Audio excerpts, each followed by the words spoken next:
Welcome, thanks for coming to the workshop. I'm John Brown, professor in the School of Education, College of Education here at UMass, University of Massachusetts Lowell.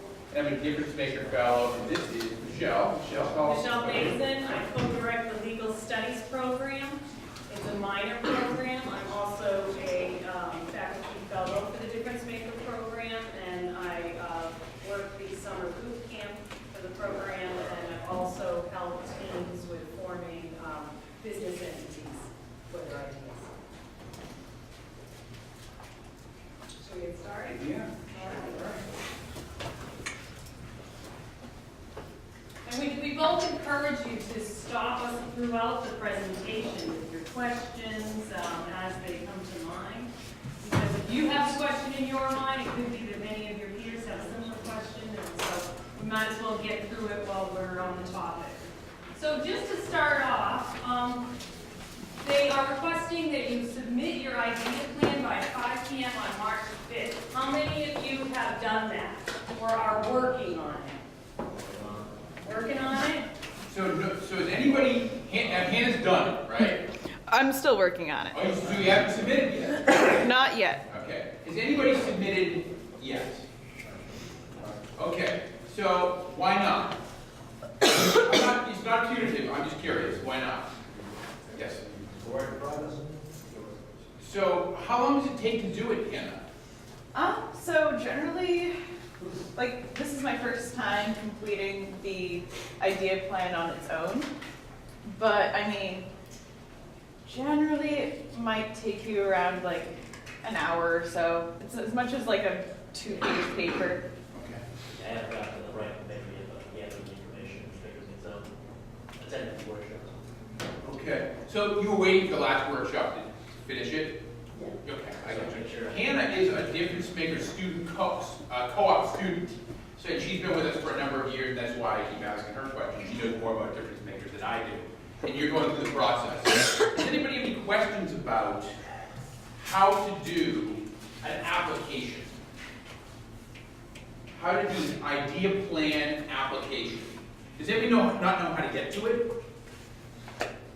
We can show you if you want. Have you been on to see where you go, okay, well, let's just, do Want me to run through you it? want us to run through it? Or do you guys already know and this is boring you? Okay. See, I think sometimes you know you have to do something, but you don't So- really know the steps to go through it, and that is part of the whole process of what's This holding is- you back. This is your website, right? If you go on the computer, you go on the internet. And you're going to type in DifferenceMaker Central. This is how I would do it.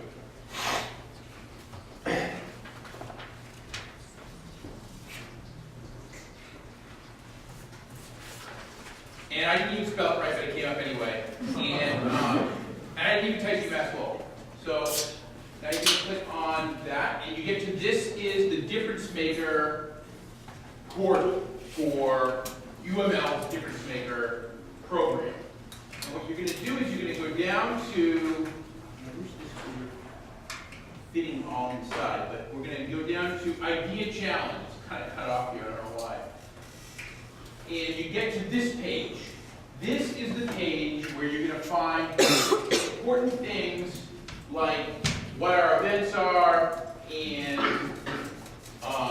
like this is one of the events. But more importantly, this button is what you're going to click in order to turn in your idea plan.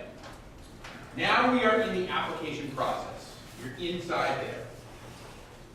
There are a few different options here. One is if you're looking to make a team, you can click on that. Did somebody already walk you through that?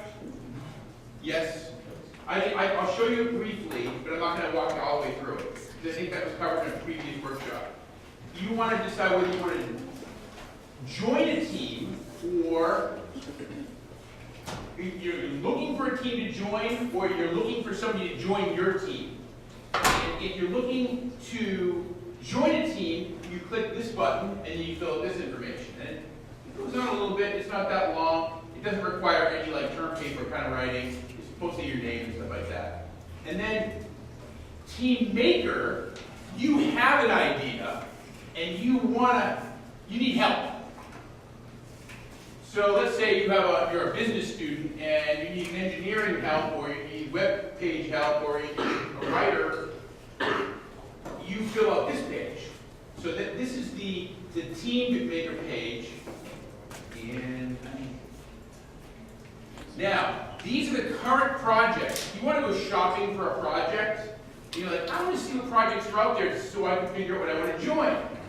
Here's an example of a project. You can't join it because it's already full. But there is one here called Opioid. It deals with solving the opioid epidemic, and it's open. So what you would do there is you just click on that, and then you can read more about it. Devin, is this you? No. No? I just noticed that too. This is Devin, you're Dev on, right? No, I'm in. Oh, you're in? Oh. Yeah. So, Devin's another DifferenceMaker co-op student. So, and then you can read more about it, and that way you'll know you'll know what you're getting into. Then you can click on this person's name, and you can send them an email saying, can I join your team? So those are two different ways to get into it. But if you're starting your own project, then you click on something else, which is right here. Yes, which is right here.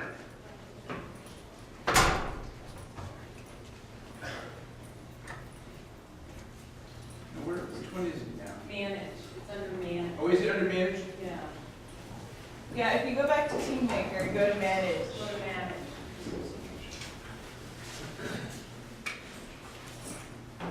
Right there. Oh, manage team. Okay, thank you. You're welcome.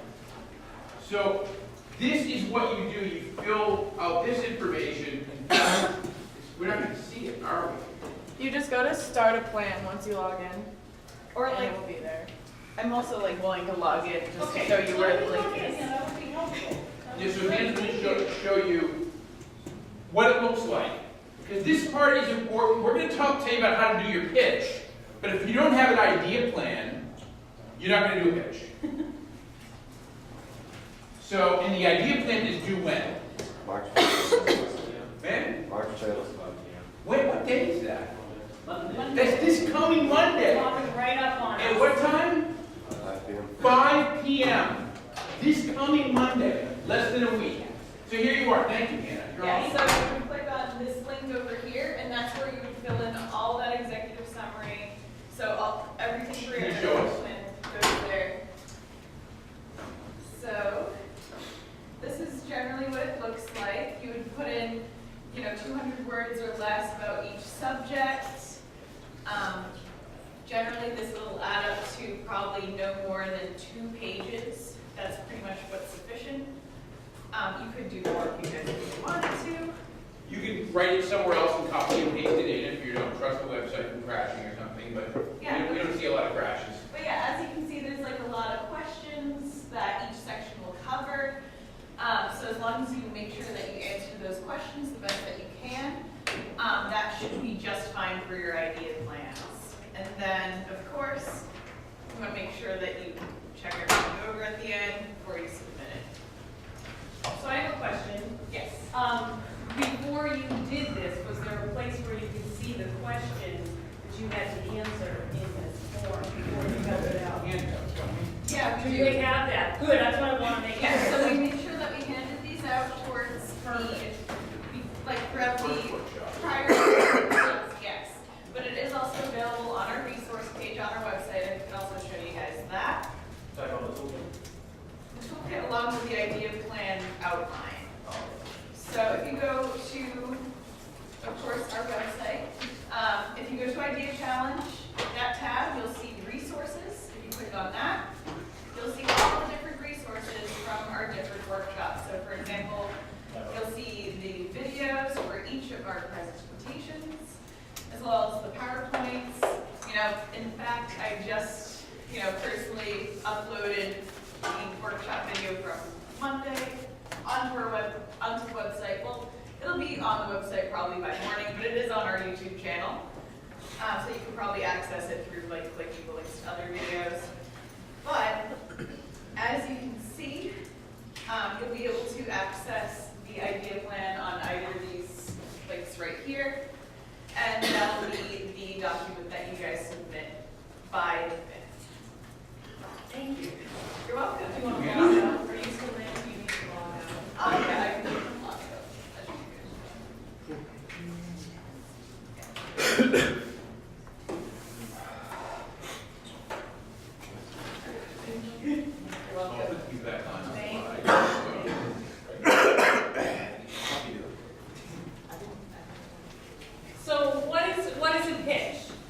What do you think of when you hear the word pitch? Or on a baseball. Good. Anyone else? I think it was just a basic brief explanation summarizing your idea. Right. And what you want to do, go ahead, ma'am. I think of it as like a snapshot of like your business or whatever you're trying to promote. Good description. And how long do you folks find that you can, someone can keep your attention when they're talking to you about something? Between 1 and 3 minutes. Right, very short amount of time, right? Before our mind starts to wander off and think about all the other things that are going on in our life, or what we should be doing, or what we want to do this weekend. So, in your pitch, you want to limit it to about 4 to 6 slides, right? And you want to get as much information to give to the judges in 5 minutes, and it's timed. So you have to be very selective and provide detail, but not too much detail, summarize information, and we'll go through all the information that you should include in that. And we're going to show you a couple of pitches as well. Any questions about that?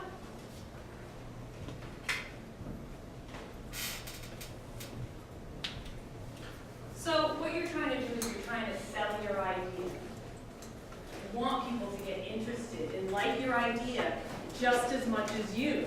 You want them to want to know more about your idea, have questions about your idea.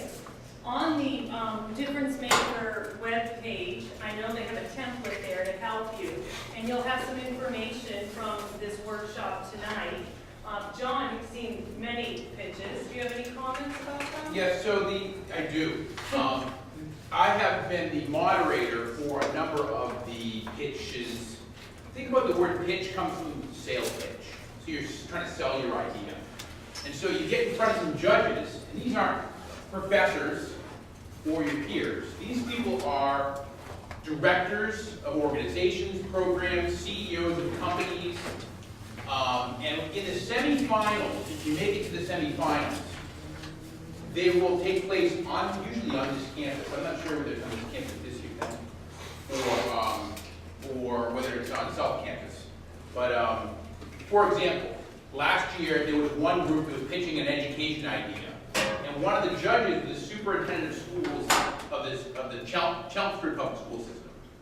There was another person from a publishing company, a CEO, Chief Executive Officer from a publishing company. These were the judges who would decide who wins and how much money they win. So you want to try to convince them, and there are some tricks to doing that. You have to have a good idea, but you can have a good idea and have a bad pitch. So if you went over time, or significantly under time, or you talked too quickly, or you didn't make eye contact, or you read your slides. You stood up here and you read your slides, or your slides didn't have enough text, or they had too much text. So there's a lot of mistakes that you can make, and I've seen them all, and I've also seen some amazing ones where people actually brought in a product if they were inventing a thing, an object. Like I'm thinking of this walker that these people have that went upstairs. And they demonstrated it. And some people will show you the prototype. They'll pass it around, or they'll interact. So one of the important things you need to remember is that you're selling this to these people, and if you're not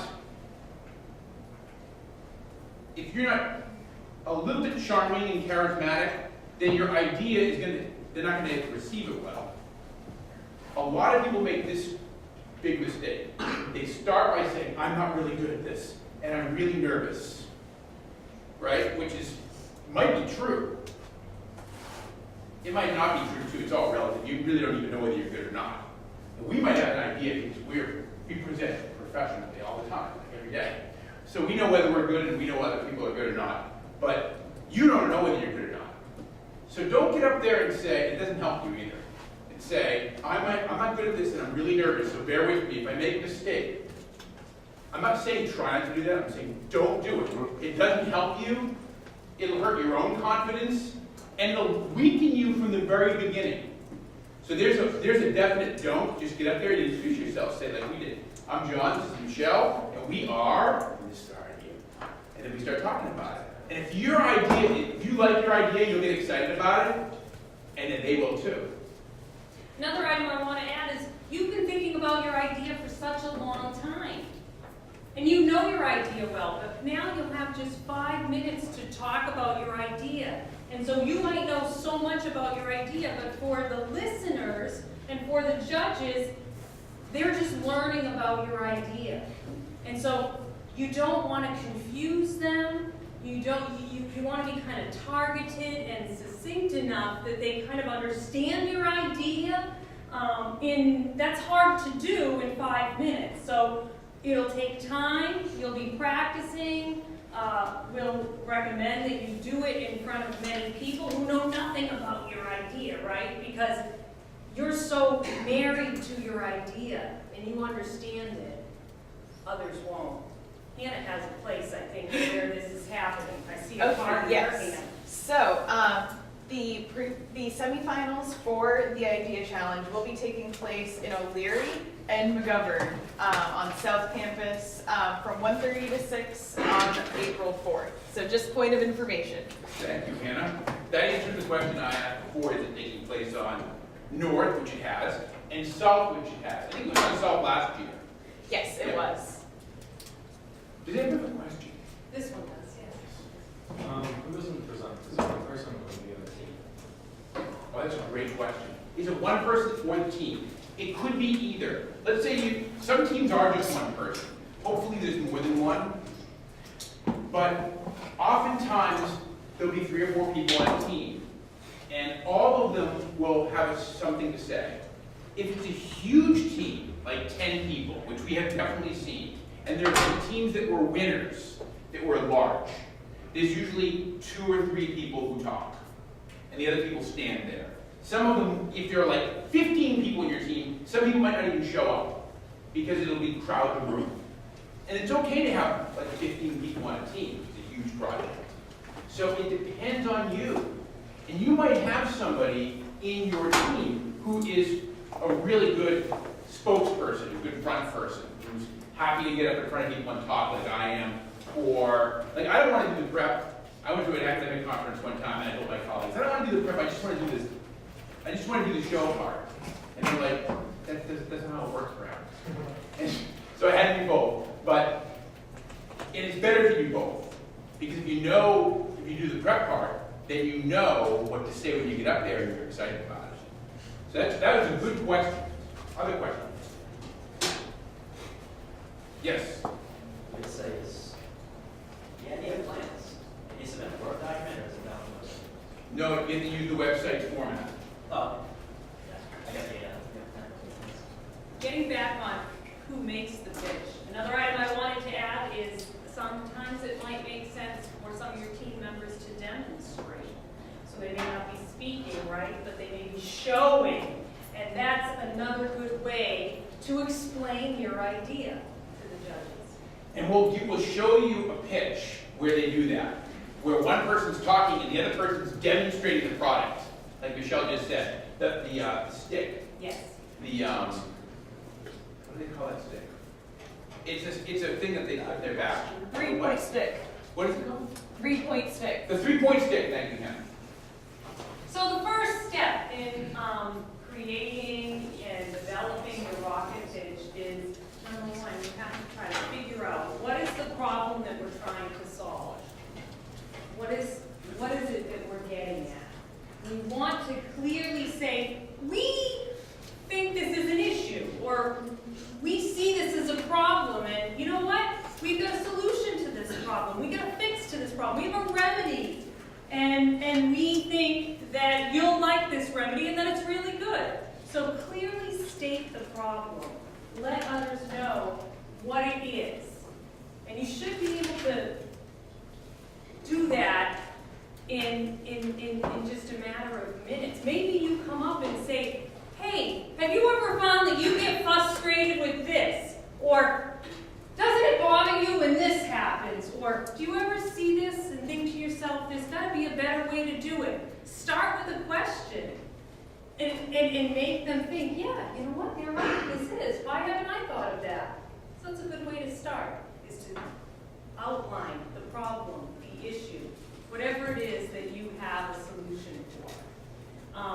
Talk about the people that are affected by your problem. Age group, area, whatever it is. Who is it? And you'll see this in the And maybe picture. how many people are affected by the problem.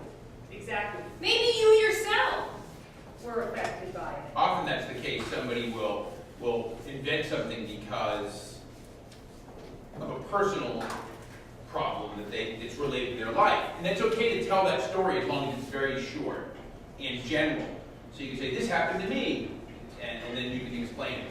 And it gives validity to it because it shows how passionate you are. Usually the problem is an entire slide. It doesn't have to be tons of text and lots of charts and graphs, but it's a slide, the problem slide. It could be two. So I actually made a pitch today. I did it today, which I didn't mean to. I wanted to do it like yesterday or over the weekend. But yesterday was a busy day, the day before was a busy day, so I actually did it just like hours ago. I made a pitch. Now I'm going to give it to you. And it's not perfect, and that's okay. You guys can tell me what's wrong with it. But I actually have two problem slides. And so sometimes there'll be two problem slides, and sometimes I couldn't fit it all in one. And sometimes there'll only be one problem slide. The details are important, but you don't want to put too much details in. Sometimes you can show the details, like John said, with graphs, with images, short video, something. But it's a good way to explain it. The second step in the process is to demonstrate your knowledge regarding the scope of the opportunity that's associated with the problem. And how do you demonstrate your knowledge? Maybe you've worked in the industry. Maybe you've had an internship. Maybe it's part of your major. Maybe you went around and started talking to people and collecting data and getting opinions and working through the information. Show the judges that you've actually, you have some experience, or you've collected information. And it's not just you working in a bubble.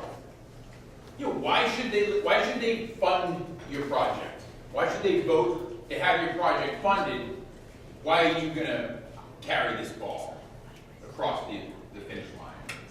And maybe right now, this problem or this issue is currently being addressed in some other manner, and it may not be the best manner.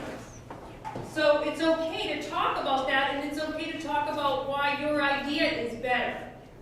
So again, what's Invisaware? Is that the name of the? Oh, she's leaving. Yeah, actually, I think a little It's early. Invisaware, right? But about Invisaware, what? Sorry. Invisaware is the alert system, right? Yes, the alert system concealed in jewelry. Right. Yes. Thank you. I just got an email. You don't have to sneak out. You can just go. We'll leave you alone now. We'll ask Devin. We'll put Devin. So there's one very successful DifferenceMaker project that's now a career. The people who did this did a project like you're doing, turned it into a career. They've turned down jobs because they started their own company. And it's exactly what you were just talking about, Michelle. You know that thing you see on TV? I've fallen and I can't get up. And they hit the button. It's like an old lady. You know what I'm talking about? Yes? Life alert. Life alert. Yes. Thank you. Yes. What's your name?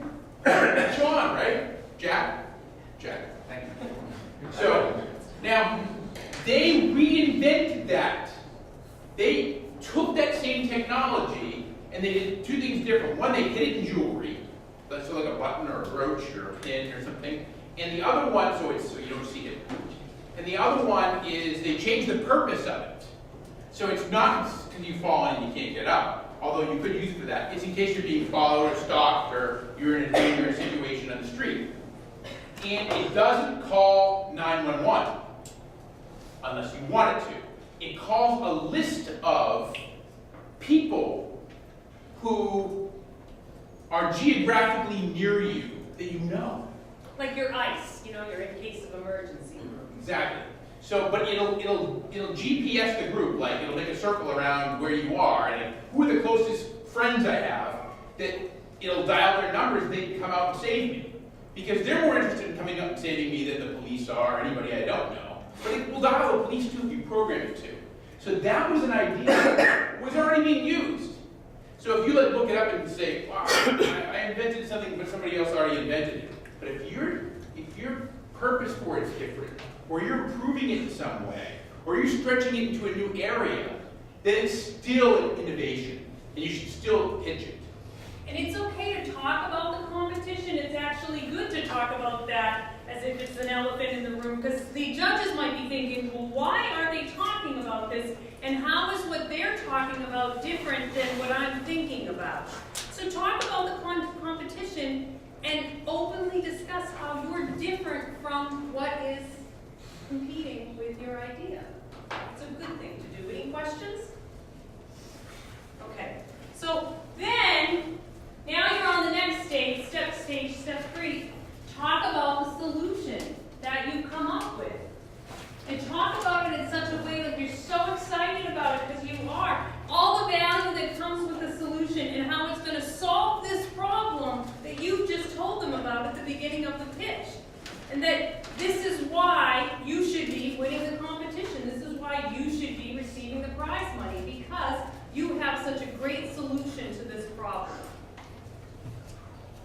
In doing that, though, you need to think about ahead of time and during your pitch how you will grow the solution, how you will sustain the solution, because you might have a solution that will work now, but you have to think years out, months out. You have to think about moving forward.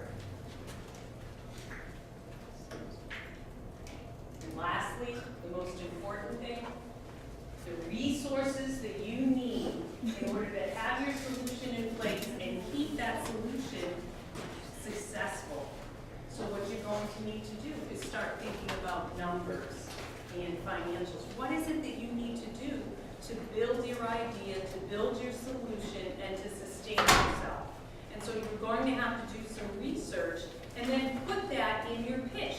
And maybe you put that in your pitch by way of graphs or charts, and show them that you haven't only come up with this idea, you've thought about this idea. And in the example of InvisiWare, she's probably thinking, okay, I need attorneys because I'm going to need to form a business entity. I'm going to need attorneys to help me with any kind of intellectual property issues that I need to make sure I protect, because I've got these great ideas and I want to protect these ideas, because there's a lot of value in intellectual property from the mind. There's so much value that sometimes some of the greatest assets of companies now in present day, right, is their intellectual property. It may not be so much of what they're selling. Because your ideas, other people's ideas, and your ideas are worth money. If it's going to be a product that sells. They also need money, InvisiWare also needed startup money to develop a prototype. So imagine you're going to do your project. You're actually going to do it.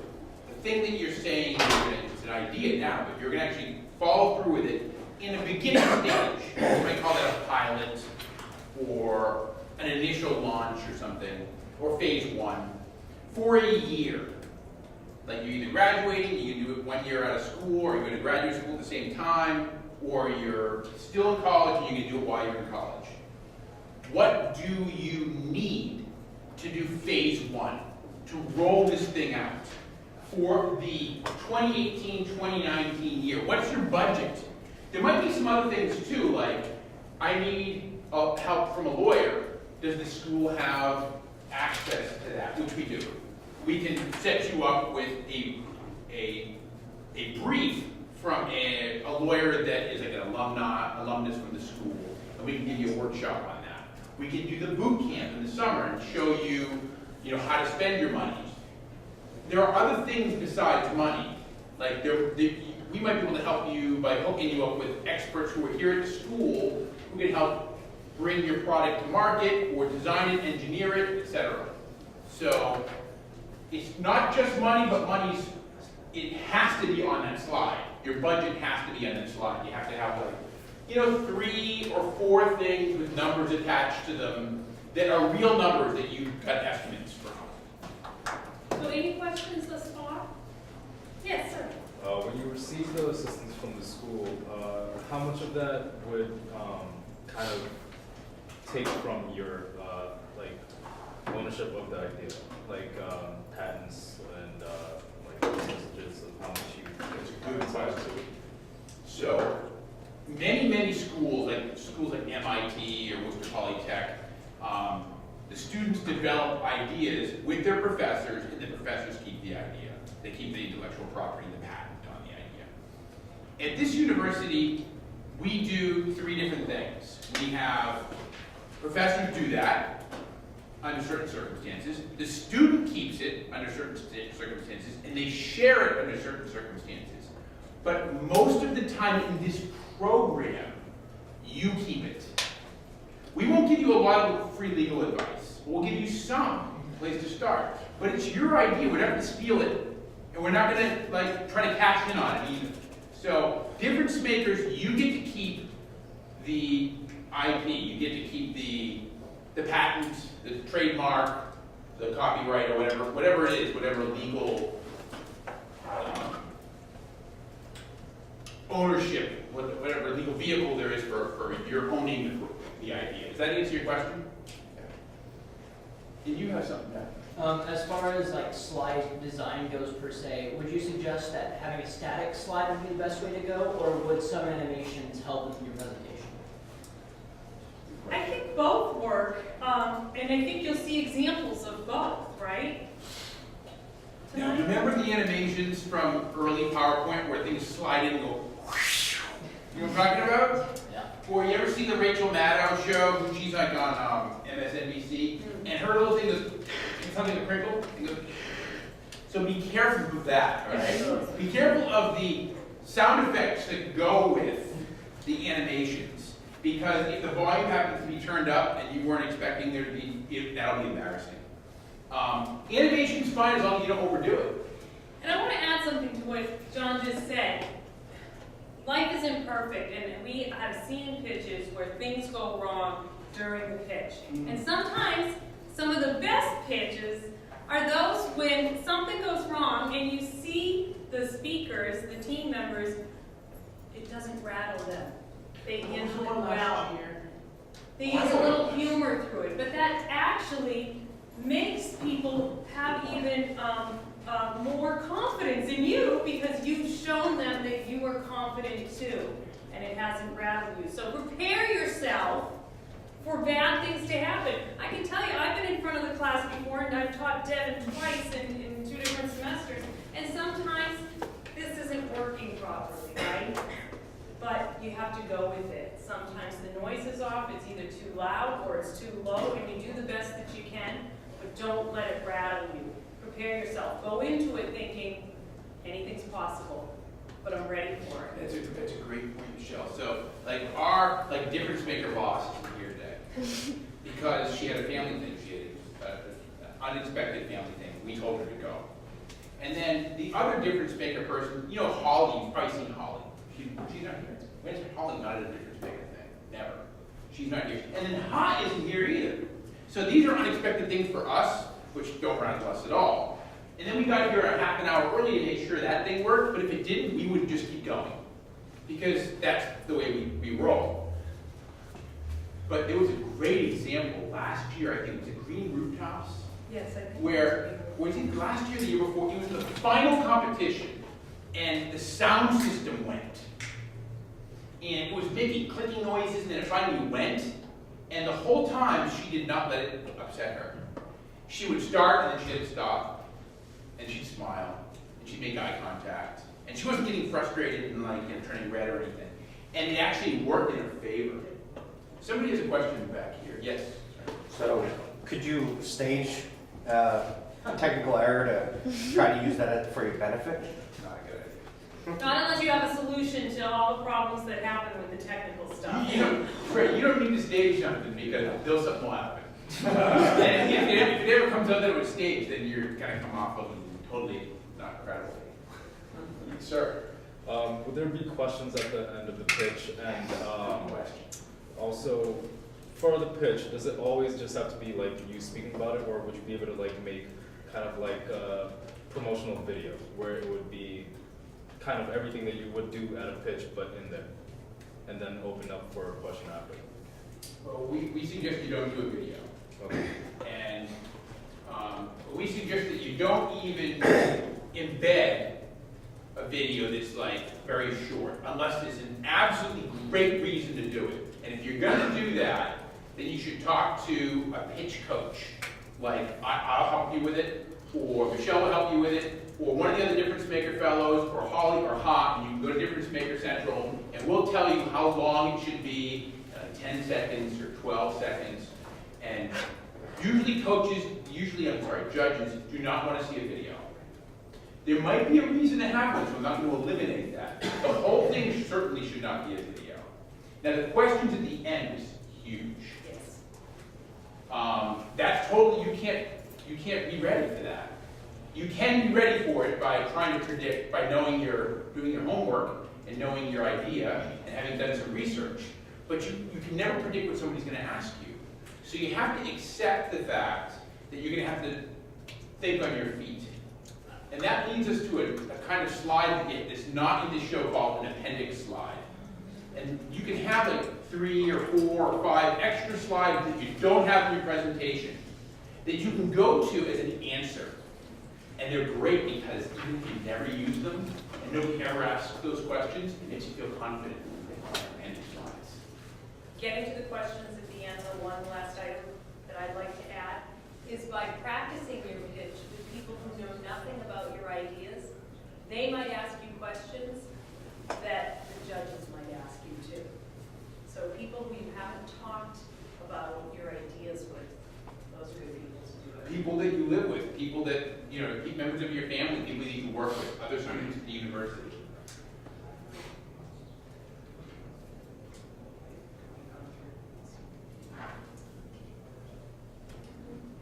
Like I said at the beginning of this workshop, you're very familiar with your problem or your issue. Be careful with technical jargon. Just think about being very basic so that those people who may not be familiar with your industry or your area, they will be able to understand it. We've said it, I'm going to keep saying it, keep practicing in front of people.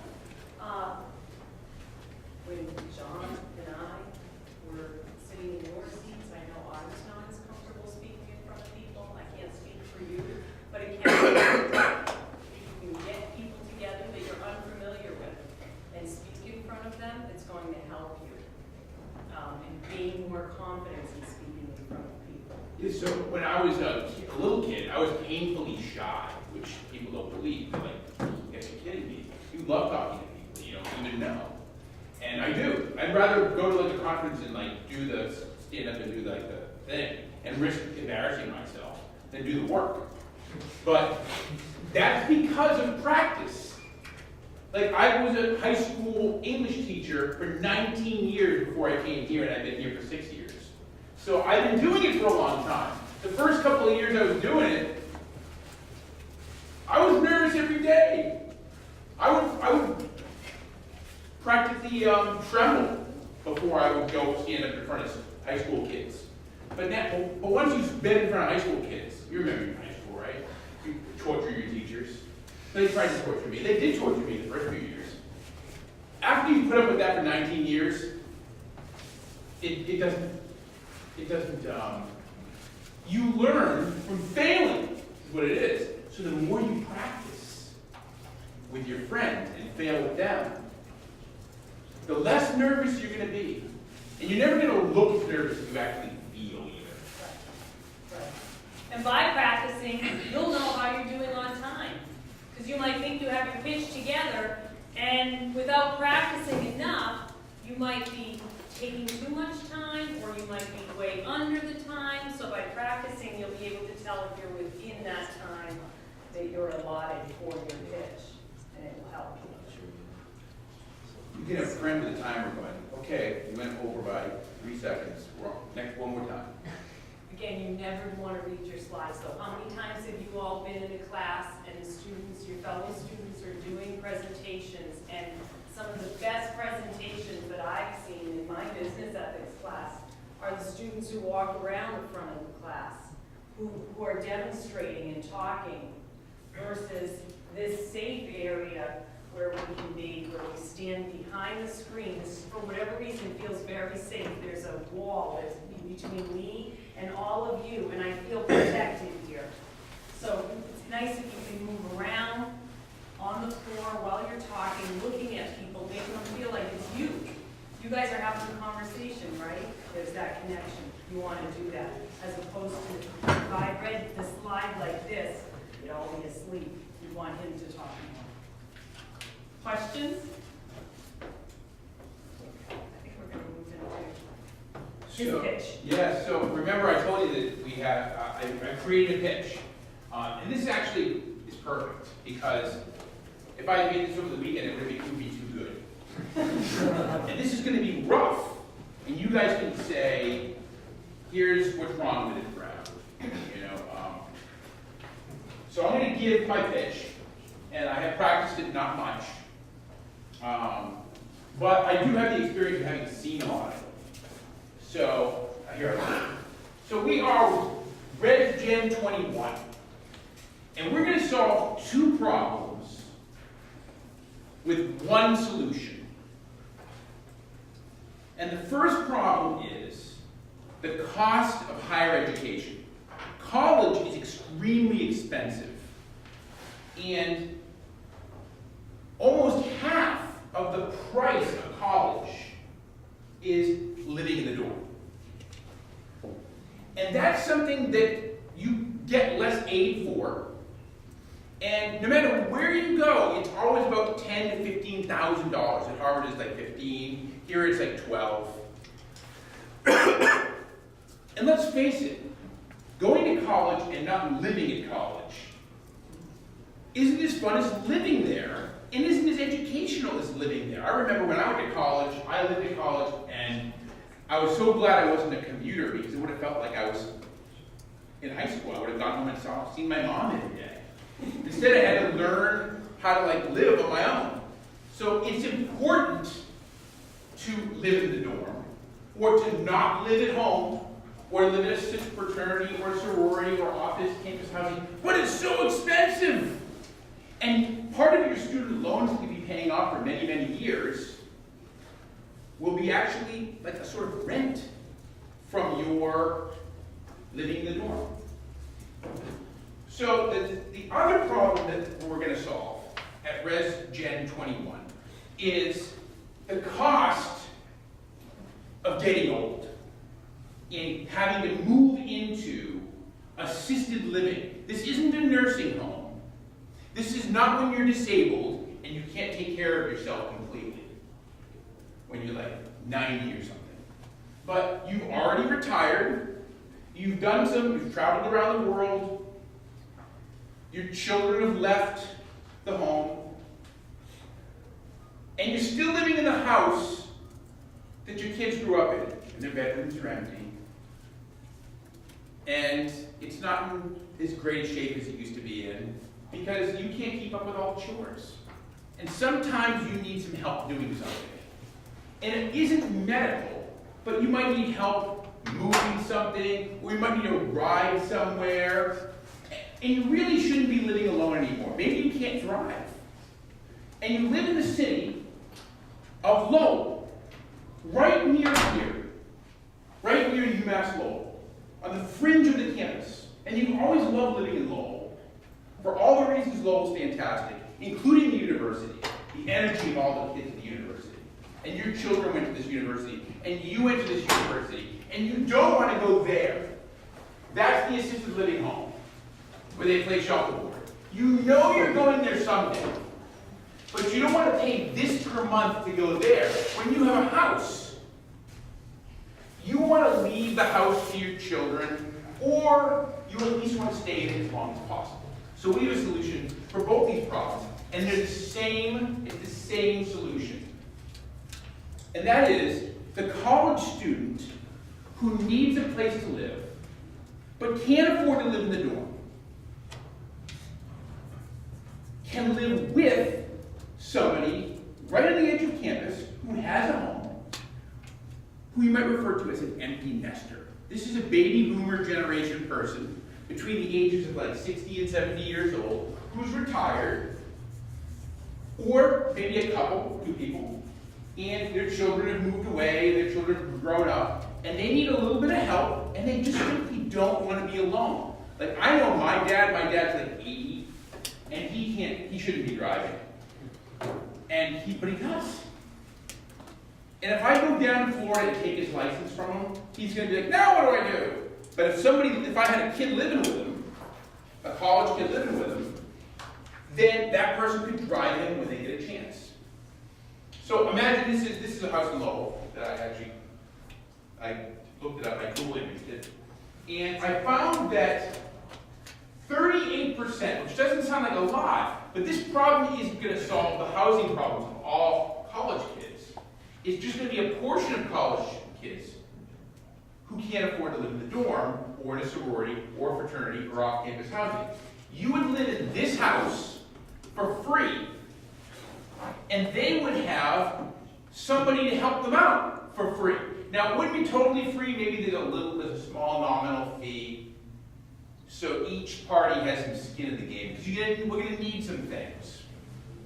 And those things are like background checks, criminal records checks, and a matching website like Match.com, but it would be a registry for this purpose. It'd be the same technology as like a dating website, but it would match this college student with this empty nester. She's actually maybe a little older than, maybe not. My grandmother lived in her own house until she was 93. So what do we need to make this happen? We need some liability coverage in case somebody sues us, because one of the people that are living together, the college students and the homeowners, have a fight or something.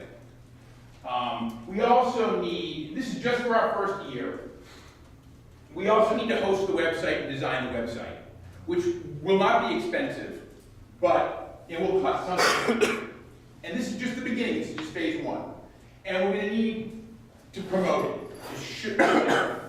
Promote it at the college, and then promote it in the community so we can get people to the website. Now, once our business takes off, it's really a nonprofit, it's a service.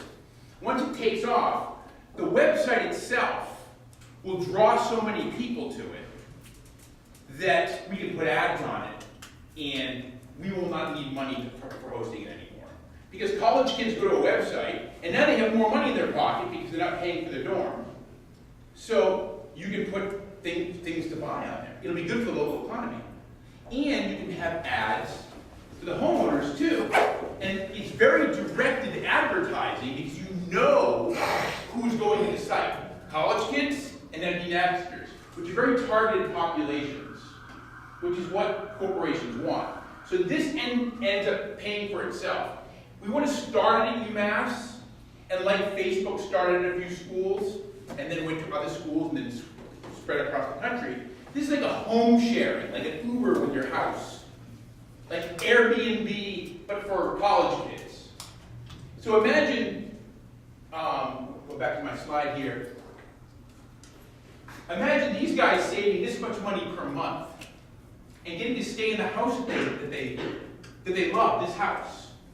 Meanwhile, the college kids saving this much money per semester, per year. That's a lot of money that goes back into the economy. And also, maybe some people go to college who wouldn't go otherwise, which is also good for the community. And then once we are successful at UMass, we're going to move on and spread it to other universities and colleges. Does anybody have any questions? Yes, sir. What about like theft? What about theft? What do you mean? Like, say the college students stealing or pawning or just inviting people over that end up partying or stealing? Great question. So we would have a very rigorous vetting system where you'd have to apply and they'd meet each other. And there would also be a trial period. So there would be a criminal records check, a background check, they'd have to have references on both sides. So the homeowner does, because the homeowner could also be somebody who is not very good to the college student, and the college student does as well. Yes? Quick question, how long do you think his pitch was? Longer than 5 minutes. I was timing it. What do you think it was? A little more. 1 second. 15, just under 8 minutes. Just under 8 minutes. But I bet for you, did it feel like it was just under 8 minutes? No. So it's supposed to be 5. 5. That's pretty good. I thought it was longer than that. Yeah, yeah. When I practiced it was always way under. I'm like, oh, I'm never going to fill it up. Yes, sir. What's the incentive for these elderly people to not rent out the rooms? What are they, what? What's the incentive for these elderly people who have these extra rooms to not rent them out rather than use your service? Well, people are already doing that. People are already renting out their rooms to college kids. And so we're competing with that, but those college kids aren't matched with them to help them with some of their stuff. So that, we're competing with that model, yes, but those people don't have the benefit of, we're bringing you college kids that are from the college, we can certify that we've done the background check on it, and they could try to charge them within our system, but that's going to be something that we're going to have to try to prevent. Yes, sir. How would you advertise to the elderly community who may not use the internet or reject calls? How would they find out? Good question. Boston Globe and the radio. Yeah. Yes, sir. The kids of these elderly patients, or the 50 to 70-year-olds, how would you convince the kids that this is a better choice for the parents than say a nursing home? That's a really good question. And the answer to that is that we would bring any children who are actively involved in their parents' lives, we would bring them into the process. So they would be involved in the vetting, the interview. But ultimately and legally, it is the homeowner's choice, not the child's choice. Yes, sir. How would you convince the elderly people to actually let it go and get to that point?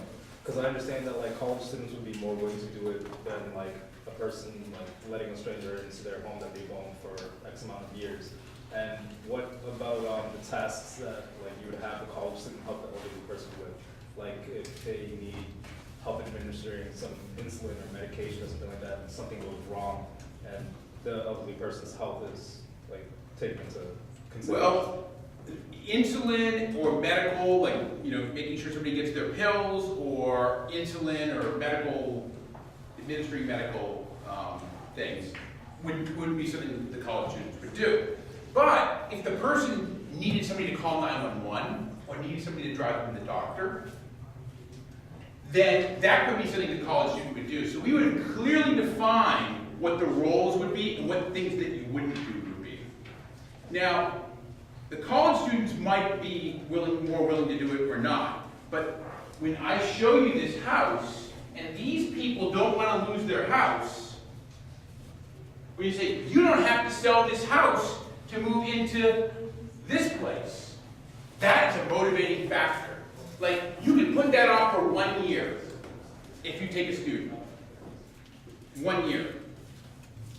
Because all they need is somebody to drive them to the doctor, or maybe just pick them up some groceries, mow the lawn, and they're not going to have to go there and pay that money. And the college student's not going to have to pay for money. Now, there could be, the college student could have a party where they could steal something, right? But hopefully our vetting system would weed out people who either have bad relationships, or a student who would do that, or the other way around, a homeowner who would do something like that. When something like that would happen, we'd have a protocol of how we deal with it. Yes, sir.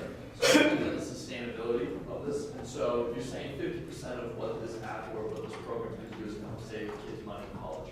And so what have you planned for in case that schools start losing money in terms of getting dorms? What happens if they start to reduce tuition prices or bring back those fees? Is there anything that we can want to that situation? You know what, that's something we have thought of. We don't have the answer for it. If we were like in Dorchester, we would say it's not a problem. There's only one dorm at UMass Boston.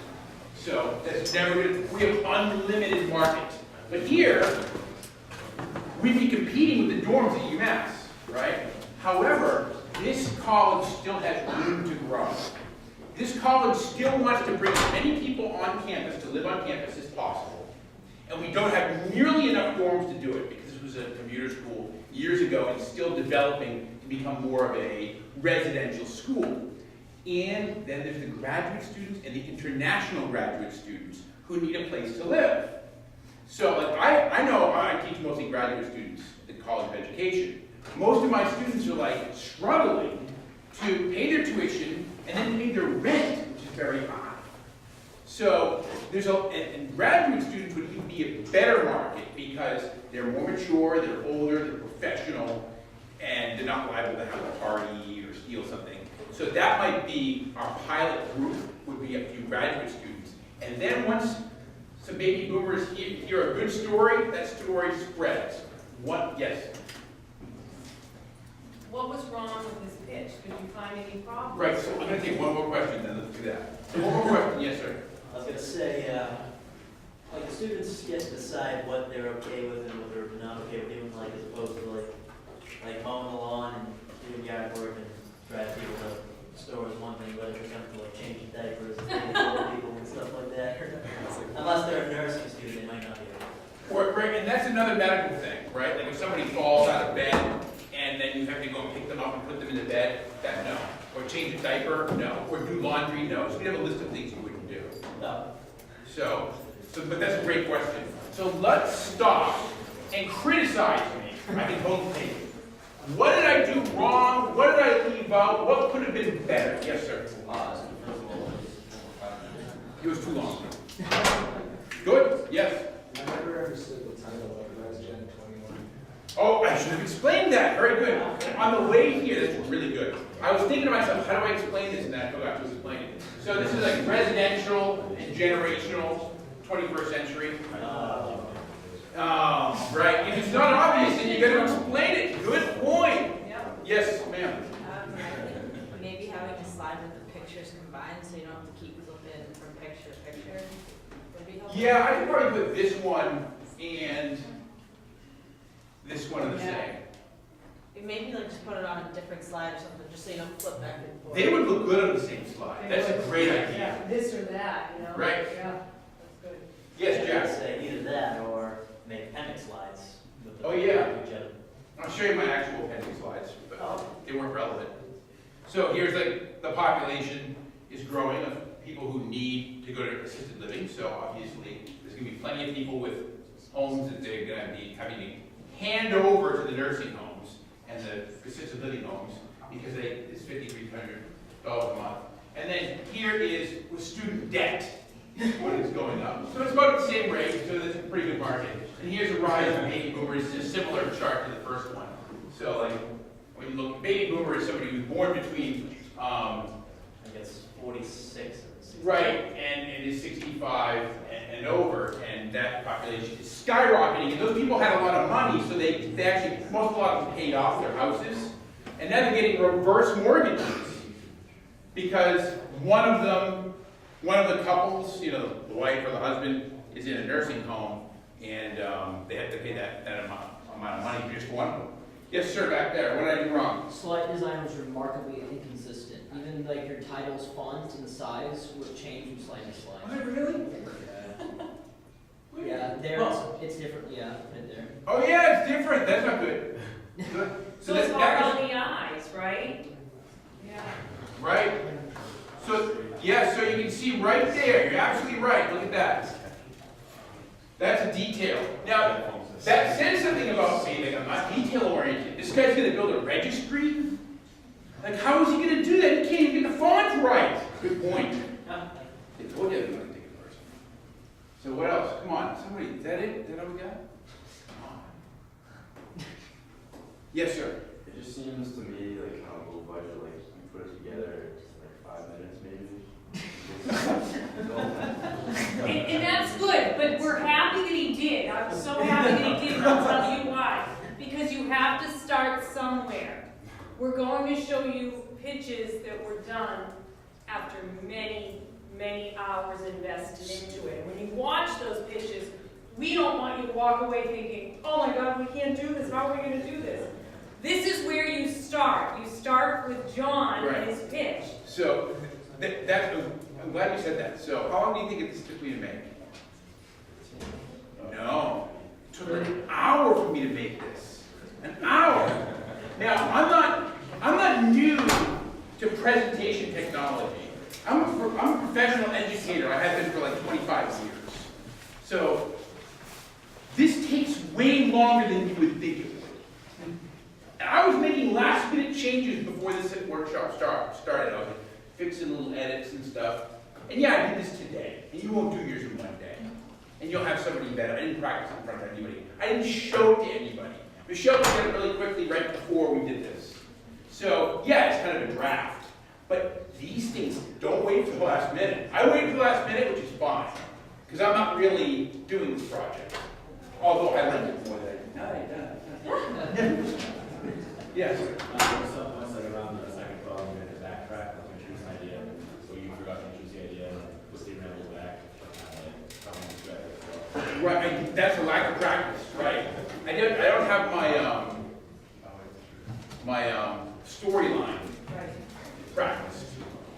But do you want to show them some of the other Let's show them some of the other real pitches that people did that were students did? Go to You want to go to the 3-point stick? yeah, right there. So we're going to show you a video. I think I can volume for it. See if we can make it full screen. Yep. Can everybody hear okay?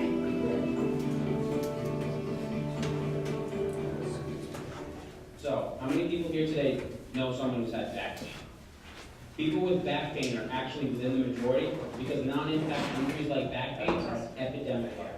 The American Pain Foundation tells us that up to 80% of us experience back pain at one point in our lives, and up to 27 million Americans are suffering from back pain every single year.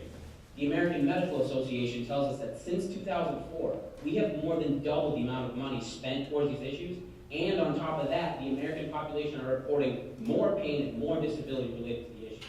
We're spending up to $86 billion related to issues that don't even trace back to a severe injury or a severe illness. And as rehab specialists, what we're starting to see is people have completely lost their ability to move properly through the hips while maintaining proper spinal posture and breathing mechanics.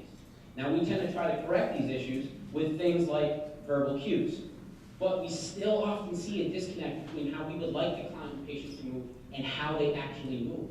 But that's not their fault, because verbal cues mean absolutely nothing until you can actually feel what we're talking about. So we truly believe, in order to eliminate this disconnect between client and professional, and to help take people out of this unnecessary pain epidemic, is to bring verbal cues to life, so that you can actually feel what it's like to move well, and so that it's no longer just a verbal cue. If you're someone that loves to be in complete control of your own body, while constantly reassuring yourself of right versus wrong during exercise and training, then you are going to absolutely love the new innovative product that our team has developed for both rehabilitation and injury prevention. Ladies and gentlemen, it is my honor to introduce to you the 3-point stick, a precisely engineered collapsible dowel with a slot to accommodate dual elastic breathing straps. You feel the breathing straps expand and contract around your abdomen, assuring you of proper abdominal breathing mechanics. Maintain 3 contact points with the dowel to assure you of proper spinal posture, and feel yourself lose a point of contact as you come out of proper alignment so you can immediately self-correct your own movement. The 3-point stick is already proven to work. It's patent pending. It's free of complicated technology, free of sensors, and free of batteries. We have a doctor and 2 expert physical therapists supporting this product and have already expressed the fact that we, as a profession, need this product. Currently, our target market will be movement professionals, consisting of about 500,000 professionals as of right now, and estimated to be about 700,000 professionals by the year 2020. We will need funding for LLC formation, trademarking, manufacturing and production, marketing material, and further developing our marketing model in order to bring the 3-point stick to the people, to help reduce healthcare costs, and to bring people to a level of function that they've never thought possible. Ladies and gentlemen, the 3-point stick represents a higher standard for movement quality, and it's brought to the market. I promise you, the 3-point stick will make a difference. Thank you. So, The hand movement was a little distracting, but it also put a lot of emphasis. Yep, I agree. Anything that was impressive about their presentation? Yes, ma'am? He just kept going, and he memorized absolutely everything, so like there was no pause, it was just going. Yeah. It was like fluid, so it wasn't too much of too short of time. Good point. That's from practice. Yes. I talked with confidence and I really believe in his idea. So it's like Oh, very, very good point. Very good point. Yes, you again. They did a demonstration, and like he never had to stop talking to like, do the demonstration, and there was also two people showing two different things at the same time, and you could witness. Like you were saying before. Yeah, the Right. demonstration's fantastic. And this answers the question about like who talks. That guy did all the talking, and you can see there are other members of the group there. And then two of them were involved in the demonstration, and there were still other people just standing there being supportive. I actually pitch coached these guys. This was like 2 years ago. Like, pitch coaching is practicing with a professor or a DifferenceMaker fellow or a university staff member. And we just give you some pointers like, oh, you're talking too fast, or you're talking too slow, or your slide has the wrong color, or something like that. Some simple things. And I was impressed right off. It was actually me and Ha that coach pitched those guys. And they, at first, were trying to play off each other. And like you and I are. But it wasn't working because that one guy had the personality. He was the salesman. Yes, sir? So he told a story, but he kept he delivered the points while telling the story and narrative. So we never disrupted. Good point, right? Yes, ma'am. He was pretty engaging, like with the questions he asked, he like made me think like, oh yes, this is true about me. So I think that probably appealed to the audience he was talking to that day. Yeah, he was rhetorical. He asked inquiry-based. He asked some questions to get you thinking, right? Personally activating your imagination about their product. Good point. Yes. To me, I felt like the product wasn't very compelling, but his excitement level about it made me, oh yeah, wow, it's a 3-point stick. On this regular stick. So I also was there when they presented in the semifinals, and they weren't in the room when the judges were talking. Actually, I've never told you this before, but I was, because I had to make sure the judges didn't take too much time. And one of the judges said that, said, I would hire that guy to sell my product, but I don't like the product. And because that judge was saying, I think there's already products like that out there. Turns out, those guys are not selling that product. They're all like physical therapists and working in them. And this was a fabulous experience for them. They learned how to take an idea, make it real. They learned how to express themselves and make a presentation. And they're more successful professionally because of it. And some of them made very important professional connections during the process, but they're not doing it because that product is something very similar out there like that has that. Yes, sir. His first point was to like connect the verbal words to like physical action, and he mentioned some stuff about the reading, but he never kind of gave a clear example of him giving someone direction and then having that person like assume it. He just kind of like went along with the demonstration, which I noticed. Why do you think he didn't do that?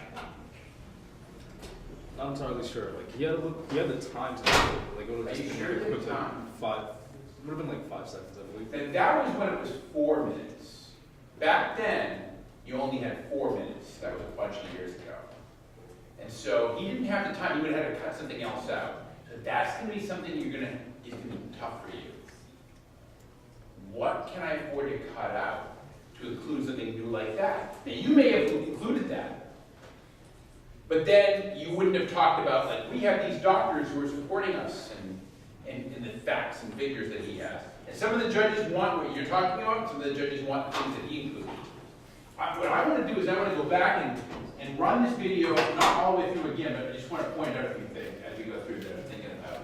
If you look at this video, if you look at these guys' presentation, and then we'll look at some of their slides too. So, how many people? Look at how they're dressed. Right. Even if you don't have the budget for a suit, you wear your best clothes. Not your most comfortable clothes, your best clothes. Even a simple button-down shirt like he has on. A tie would do it right here. Exactly. I actually thought about wearing a tie today just to show you. but I thought I could just say it. I did wear a jacket on purpose. And I didn't wear like sneakers today, so if you can see, I have like shoes on that are passable. It almost it gives you the impression that you command respect and that you can be taken seriously, as opposed to going up there. Now, if this guy had gone up in his sweatpants and a sweatshirt, maybe he wouldn't have been received as well. And the demonstration guy is wearing some sort of sweatsuit, but that makes sense, right? He's acting in the role of agent. Know someone who's had back pain. People with back pain are actually within the Notice how animated he is. majority because non-impact injuries like back pain are at This- epidemic levels.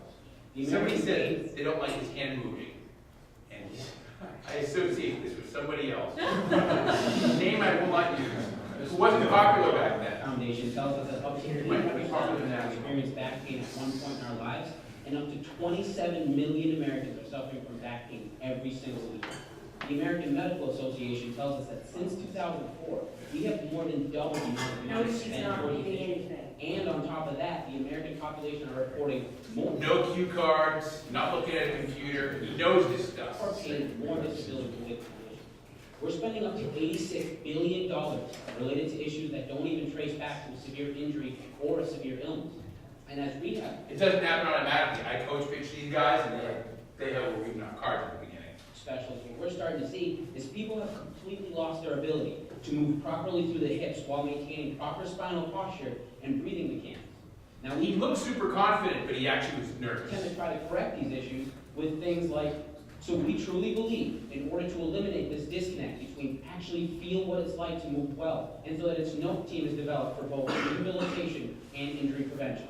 Ladies and gentlemen, it is my honor to introduce to you the 3-point stick, a precisely engineered collapsible dowel with a stalk to accommodate dual elastic breathing. You actually have two demonstrations going on here at the same time as they work. Expand and contract around your abdomen, assuring you of proper abdominal breathing mechanics. A lot of facts that he stated shows that he did research, whether it be numbers or Feel yourself figures. losing point of contact as you come out of proper alignment, you can immediately self-correct when you move on. Your 3-point stick is already proven to work. It's patent While John's pending. It's moving on free to of the next complicated slide. technology, free of sensors, free of batteries. Gonna close.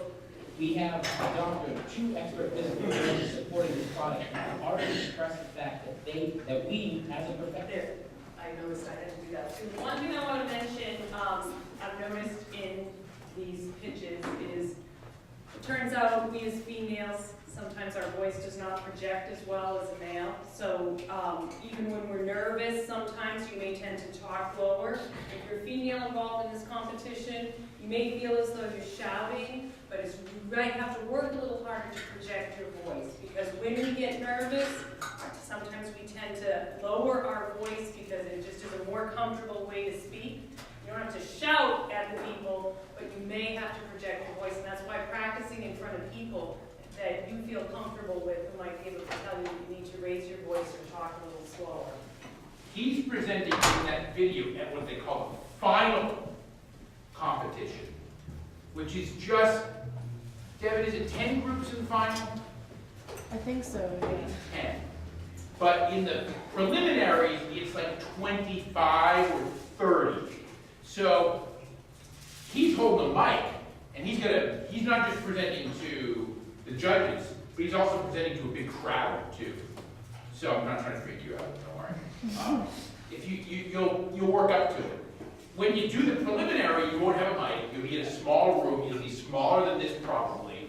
There'll be like 5 judges at a table, and you'll be standing at like the end of a table with a screen behind you, kind of like in a classroom, like a small-ish classroom.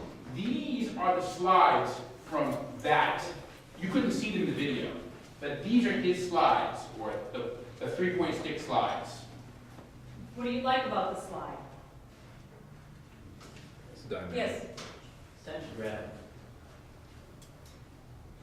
someone in the back, I heard you say something? Oh, I said it's dynamic. Dynamic. It's colorful. There's only a few words on there. They're large. We can see them. Got some juxtaposition. Remember that this could have more text, but people don't want to read a lot of text. They want the text to come from you. This is the next slide. Now, what's not good about this slide? So what's happening? Is this person like swimming or? Swimming without water. Yes, sir. It's probably like technical things that physical therapists would know, but not general audience. Maybe right. And it has to be geared generally. Yes, sir. The white text on a light blue background is very hard on the eyes. Good point. Yeah. And what I see here is different from there. So you're gonna want to practice with a big screen if you can. And if you sign up for coach pitching, which everybody will have the opportunity to do, everybody who's going to go to the preliminaries will have the opportunity to sign up for coach pitching. And we will give you access to this. Because if you could see this, you would see it looks different here. It looks better here than it does up there.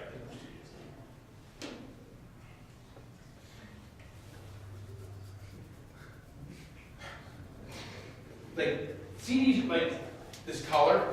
It looks normal here, but it doesn't here. You want to know that. So what's wrong with this one?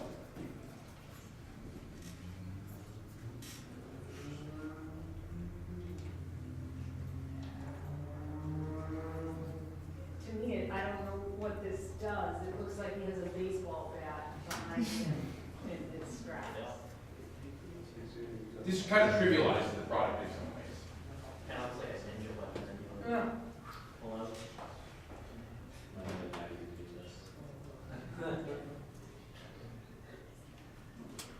This is their budget. This text is too small compared to the images. And it's Right. white. They're really specific on like marketing. Look how small that is.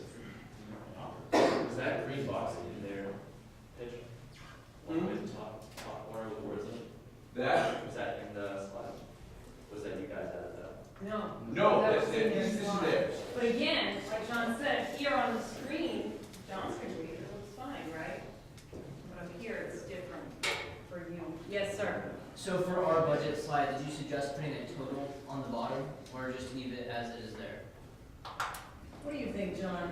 The total or just leave it? I think, I like to see, I personally like to see the categories. I don't need to see a total, you might feel differently. I don't think you need to see a total either. Now, the question, this leads to another question, which is, what should your total be? Your total shouldn't be over $7,000 or $8,000. Because usually, no team wins more than $7,500. I don't know what it'll be this year, but last year I think the big prize was $7,500. So you can see mine added to 5,000, and you can do the math fairly easily in your head. It couldn't hurt to have total here, but I don't think it's absolutely necessary. What do you like about this slide, or what do you not like about this slide? It's a testimonial and it clearly shows someone using what the product is. Shows they've gone out, they've had people use it, and the post-back surgery patient can attest to how it was helpful to them. They have some appendix slides too. This is one of their appendix slides. So somebody says, "Oh, your sources," and they have a page for that. Somebody could ask, like you were asking the question about the breathing, like, how does the breathing work? What are you talking about? And they could start talking about it now.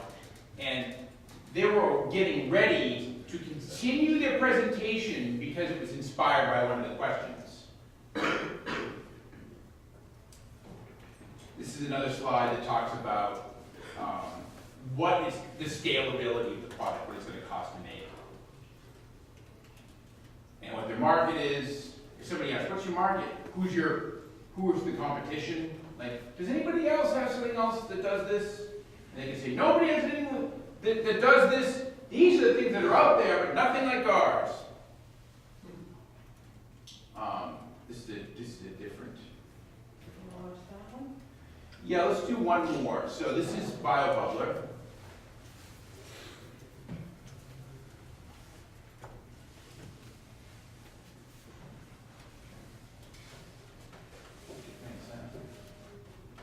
Hello, my name is Noah Khan, and my name is Rachel Paquette, and today we'll be talking to you about the BioBubbler. Haiti in January in order to implement the first bio-bubbler system. And while I was there, I saw the true need for a water sanitation system in Haiti. I saw children as young as 4 and 5 going to their local water well in order to obtain their water for the day. These water wells are shallow, surrounded by trash and sewage, containing water that no child or person should be obligated to drink. On another occasion, one of our friends did not show up to the Haiti Development Center because the night before she had put bleach into her water, that it caused her and her family to be rushed to the hospital.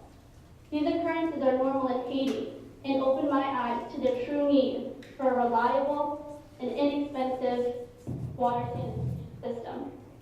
I will now pass on to Lowell, who will talk about the bio-bubbler and the other problems. So one of the major waterborne diseases in Haiti comes from bacterial diarrhea, and about 7% of the population tend to die from that.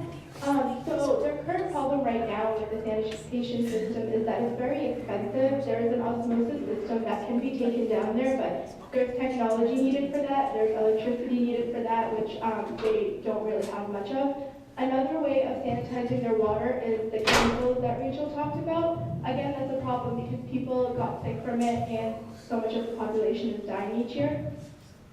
So here's our bio-bubbler. This one was our original design, but after doing a little bit of marketing research, we realized that the people of Haiti want something to look like an actual bubbler, just like that one, because it shows that you're wealthy in Haiti. People in Haiti that are wealthy actually have clean water through a bubbler. So it's made from completely indigenous materials, such as a banana bark tree trunk. It purifies water by just the means of sand. Regular beach sand is okay to use. There's no harsh chemicals or advanced technology. Again, the advanced technology is the osmosis system, which is a lot of people in Haiti are not able to afford that. And it's inexpensive to produce. It costs $3 to produce one. No maintenance. If the sand gets too dirty, all you have to do is swirl it with a stick. So as of now, we haven't had to do that, and we've implemented one in October. And last but not least, education and scalability and sustainability. That's a very big point because we have 4 Haitian students right now in Haiti helping us out, and we would love to give them some scholarship money. And we actually have these made. These are how-to flyers for the people of Haiti, and the 4 Haitian students are helping us out with this. They're actually giving these to people in Haiti and showing them how it's made. So these students know how to speak English and Creole. So they're able to communicate to the people of Haiti as me and Rachel can. So some of the positive outcomes for the bio-bubbler, we have already designed 7 bio-bubblers. 5 of them are implemented in Haitian homes, and 2 of them are back at the center, and we're doing more research on them, and we're doing more testing. So we are using, right now we're using water-safe bacterial kits, but they're very basic kits, and we would love to get more advanced kits. This kind of brings us into our resources. So under $5,000, there's a lot we can do. We can get more advanced kits that we would like. We are able to give each Haitian student $100. That's plenty for them. About an average Haitian person makes about $300 a year. So if we can give them at least 100, that's plenty for them. Another thing we would like to do is make a bio-bubbler that actually looks like a bubbler, so that money can be used for that. Another resource is the additional filter units. We just need additional units just for us, just to do more advanced testing on them and to continue. Thank you.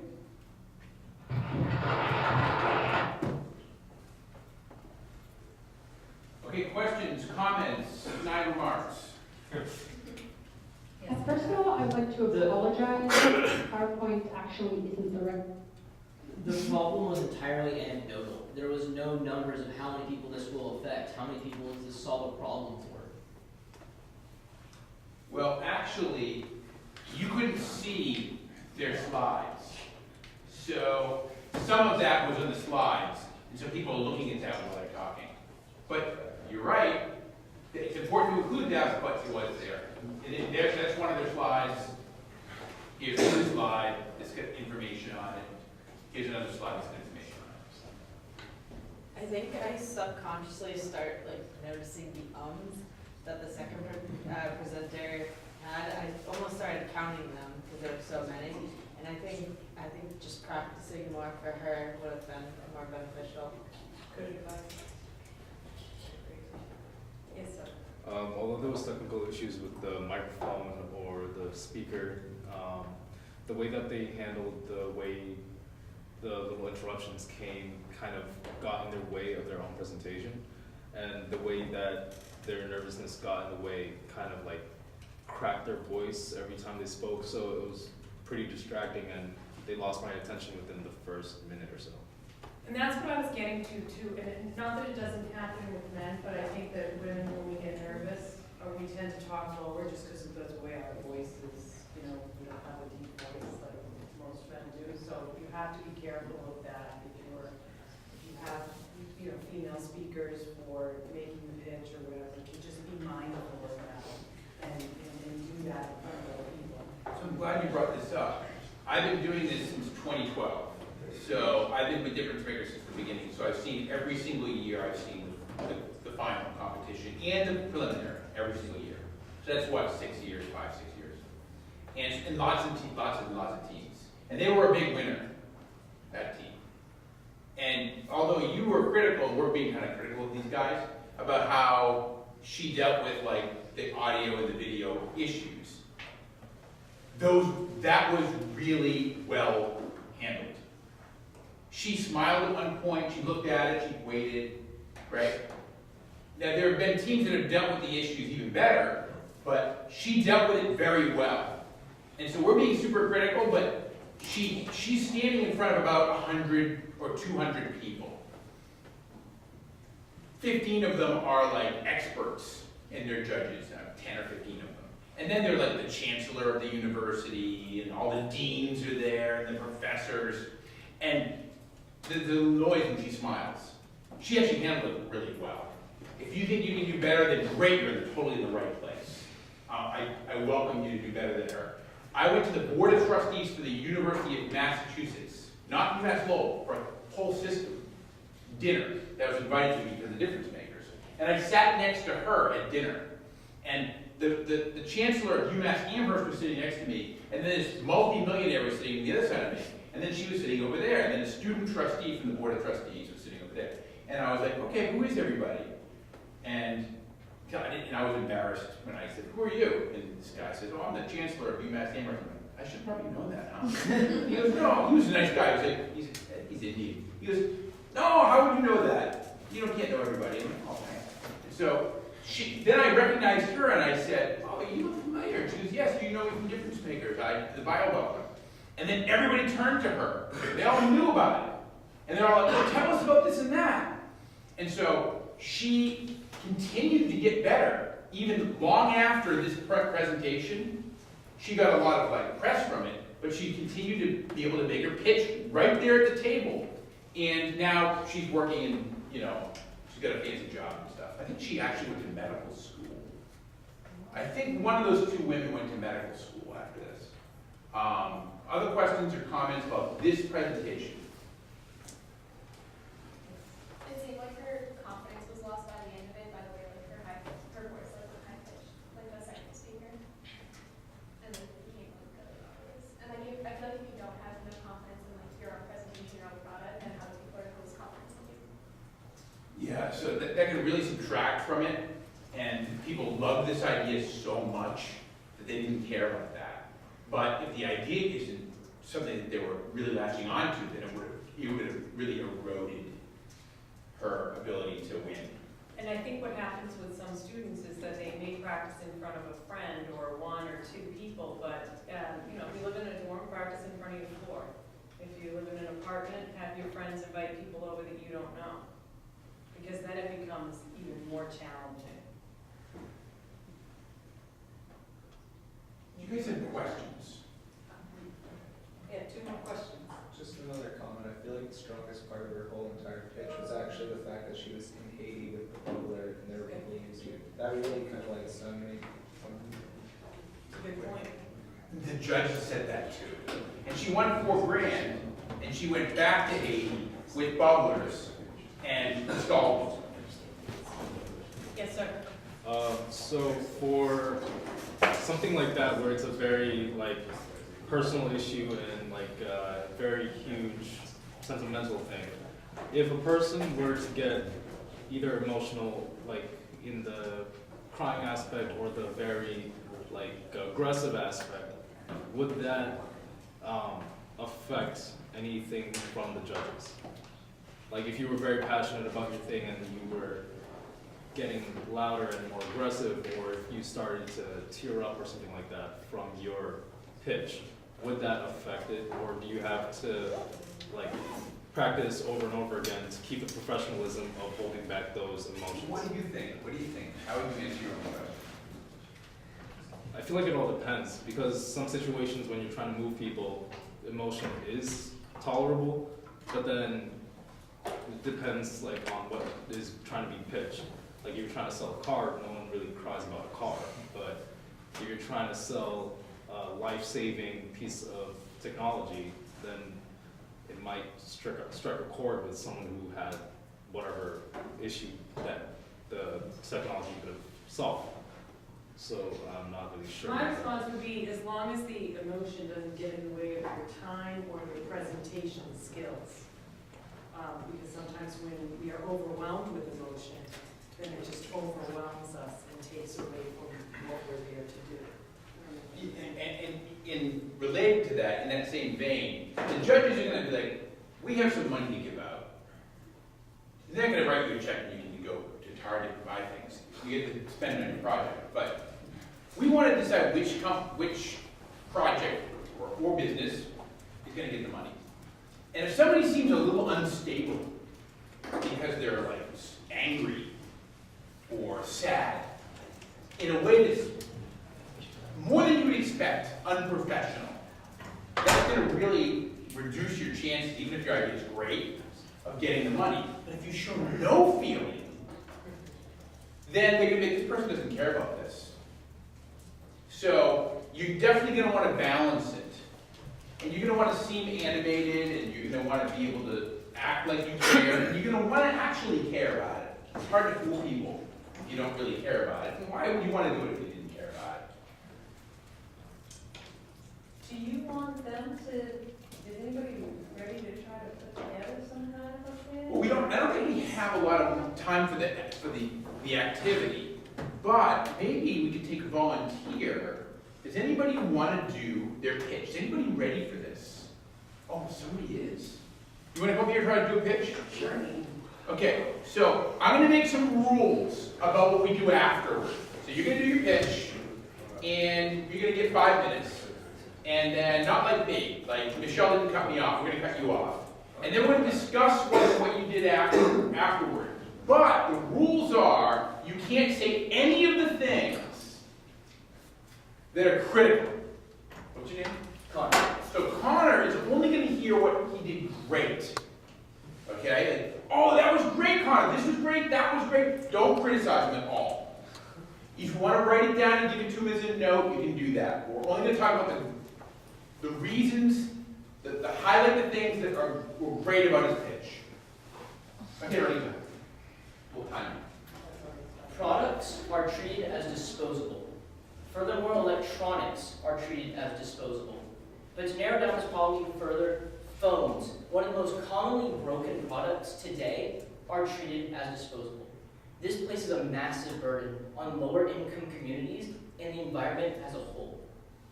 What I bring you here today is Project Orange, a phone that is not only durable and not only feature-rich, but entirely fixable. The consumer will be able to open it up and do whatever they want inside of it. If they want to replace the screen that they broke, as everyone breaks their phone screen, they're able to do it. Now, Project Orange is a very unique product in this way. The major competitors in this space come from Apple and Samsung, obviously, and on a lesser note, a phone called the Fairphone. Now, you see, the idea of a fixable phone isn't incredibly unique. It has been tried in the past by a company called Fairphone. What they lacked was two things: durability, and features. See, because today, people care about their phone as a status symbol.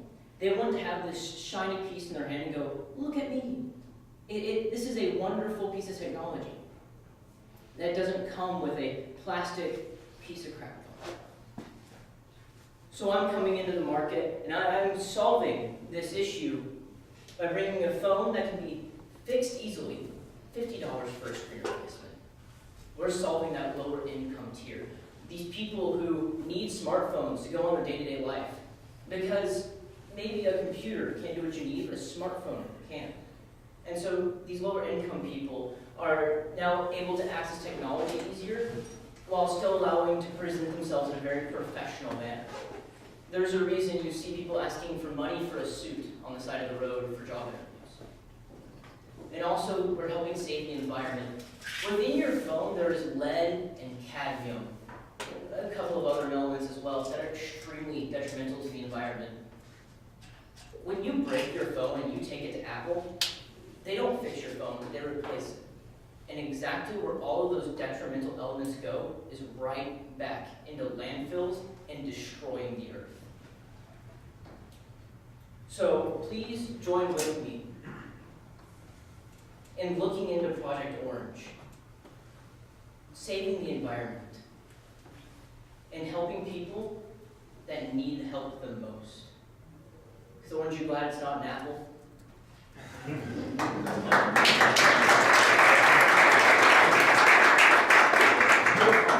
So you can sit down if you want, or you can stay there, but I was just going to open up a Word document so I can make a list of all the great things, and I can write them as you guys say them, of all the great features of his presentation. Who wants to go first? Who wants to give us an example of what he thinks great? Yes, sir. Your idea was like very clear and to the point, and like I completely understood it, like everything you were trying to pitch about your idea and why it was good. Good point. You talked about your competitors. You weren't afraid to talk about them.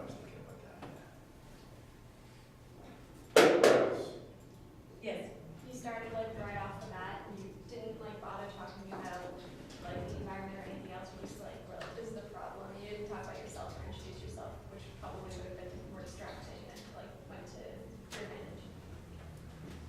I thought he had a really good enunciation on some body language. It was deliberate. It was almost like you're on the edge of the seat waiting for what else he was going to say. Really was happening. Anyone else? I definitely love the enthusiasm, the passion behind it. Definitely keeps you engaged. You ended it really nicely. Like the thing that stuck out to me was like Orange July is not an apple, and it's the name of your company. So like that's what I'm gonna remember. It's possible. And you were under time, right? Yes, 2 minutes, 55 seconds. I noticed that you gave your pitch without using those fillers such as like or those things that, those words that we find distracting. You did a really fine job with that. I was thinking body language too. Body language looked relaxed and confident. Anyone else? I have a question. Have you practiced it? No, I just have a lot of, I've been on a speech team for the last 2 years. That's, Good for you. but I haven't Oh, practiced you this. have practiced, but not at this. Yes. Practice. Good for you. Very well Nicely done. done. Very well done. So that's what practice will get.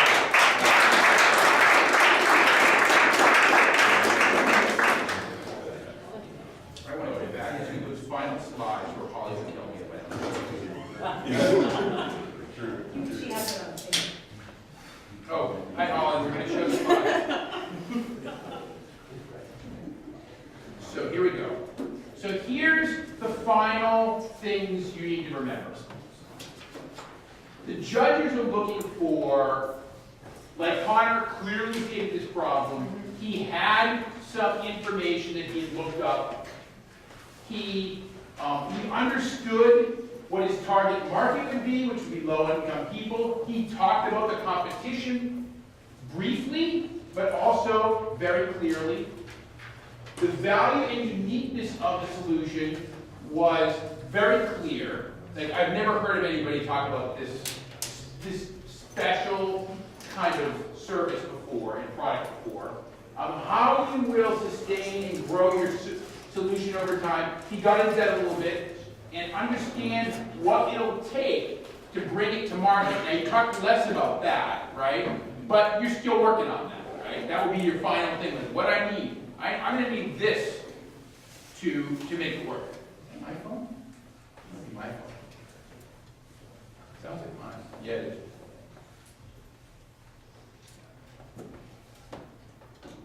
So I'm going to skip that. Here is the last things. This is the part that Holly would tell me if I didn't tell you. What does the idea plan do? What time? So there is a, here are the other things you need to do. Oh, so you need to hand in your slides by March 29th if you're chosen as one of the teams that's going to be in the preliminary. And they call them semifinalists. And I think that's it. Oh, and there's something that's showing up down here. It says, sign up for rocket pitch coaching at the registration table. And that is just outside this door. Did you take it? No, it's still there. Oh, it's still there. So Devin says it's still there, right where it says DifferenceMakers. You can sign up for pitch coaching. So you can give your pitch to a group of strangers, and they'll give you some feedback, like we just did for Connor. Thank you for coming. If you have any other questions, you can come up and see us, or you can contact DifferenceMakers at these